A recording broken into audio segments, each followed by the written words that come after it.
ᱤᱧ ᱥᱩᱱᱟᱨᱟᱢ ᱢᱟᱨᱰᱤ ᱟᱹᱛᱩ ᱵᱟᱸᱥᱱᱟᱹᱲᱤ ᱟᱫᱚ ᱛᱮᱦᱮᱧ ᱱᱚᱣᱟ दिसम हर को तलारे इᱧ लय सदर रᱮᱱᱟᱜ कथा दो नोआ कना जे अब मा अगिल हपड़ाम करे खन के सेदाय खन के सांताल को मा गज गुरु कते बन भांडन ते लहान सिस्टम मेना तबो खाली भांडन सुमुंग मा तो बांगा भांडन सलाते जिलिन डहार चे जहाँ लिंजिन गड़ा दाग रे अब जहाँ को गज गुरु को उनकुआ जांग बाहा बो जबेया आदो नोआ जाजपुर जिला और नोआ ढेंकानाल जिला पर बार पहाटा ते नोड़े जहाँ ब्रह्मण गड़ा लिंजिन गड़ा दा चलू कना चला कना आदो ओना लिंजिन गड़ा दा रे तेहेन जेहेतु नोआ 3 नवेम्बर 2021 रे करीटोला अतु बरुबुटा रे गालमाराव कते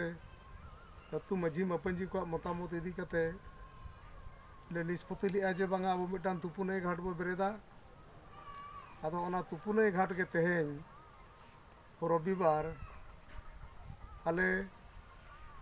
किछिगान इन सलाते आर नुकु मोणे हो को सलाते हेज सेटेर कते तेहेन नोआ ब्रह्मण गाड़ा घाट रे ने माराम बुरु को ले थापन केत कोआ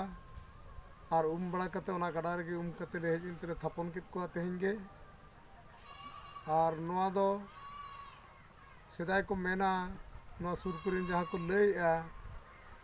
नोआ दो सेदाय पांडवो तेको जहाँ को उमुक ताहे ब्राह्मणी गड़ा रे ना पांडवो तेको उमुक खेतिर तेगे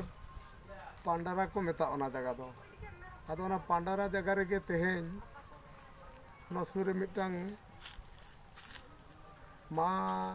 जहाँ बो मेना चे ग्राम देविया मंदिर मेना आदो ओना ग्राम देविया मंदिर रे ने जहाँ पूजक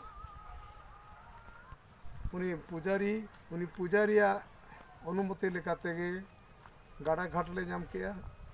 और अब मा वृक्ष पूजक पार्वती को पूजक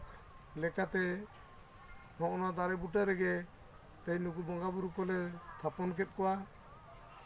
और नेस खन गे नोडे जांग बाहा जबे हुयुआ